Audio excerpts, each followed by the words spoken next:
இலங்கையில் தற்போது ஏற்பட்டுள்ள மழை வெள்ள பாதிப்பு 2004 தாக்கிய சுனாமிக்கு நிகரானது என்று விஷன்ஸ் ஸ்ரீலங்கா அமைப்பைச் சேர்ந்த மயூரன் தெரிவித்திருக்கிறார். நியூஸ் 8 இந்த மன்னாடு தொலைக்காட்சிக்கு அளித்த பேட்டியில் இலங்கைக்கு இந்தியா மிகப்பெரிய அளவில் உதவியதாக கூறினார். அவர்களுக்கான நான் ஃபுட் ரிலீஃப் ஐட்டம்ஸ் என்று சொல்லக்கூடிய உணவு அல்லாத பொருட்கள் தேவை. அப்ப அதுல குறிப்பா இப்போது வெள்ளம் ஏற்பட்டிருக்கு. இனி வெள்ளத்தினால் ஏற்பட்ட அந்த பாதிப்புகளை குறைக்கணும். குறிப்பா சுகாதார பிரச்சனைகள் மிக முக்கியமான ஒன்று. இந்த எபிடமிக் சிச்சுவேஷன் ஏற்பட்டக்கூடாது. அப்ப அதை கருத்துல கொண்டு அந்த சுகாதார பிரச்சனைகளுக்காக உண்மையாக அத்தியாவசிய மருத்துவ உபகரணங்களை அடிப்படையாக கொண்டு ஒரு நான் ஃபுட் ரிலீஃப் ஐட்டம்ஸ் கொடுக்கப்பட வேண்டும். அப்ப அதுல பாருங்க, பெட்ஷீட்ஸா இருக்கலாம், பாயா இருக்கலாம், அதுபோல நுழம்பு வலைகளா இருக்கலாம், சோப், பெண்களுக்கான சானிட்டரி நாப்கின்ஸா இருக்கலாம், குழந்தைகளுக்கான பிஸ்கெட்ஸ், அது போன்ற பொருட்கள் கொடுக்கப்படலாம் என்று பார்க்கிறோம்.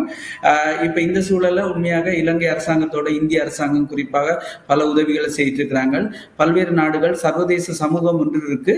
அப்ப பாதிப்புகளை பார்க்கும்போது கிட்டத்தட்ட 2004 ஏற்பட்ட சுனாமி பாதிப்புகளுக்கு நிகரான பாதிப்புகள் தான் இது என்று எடுத்துக்கொள்ளலாம்.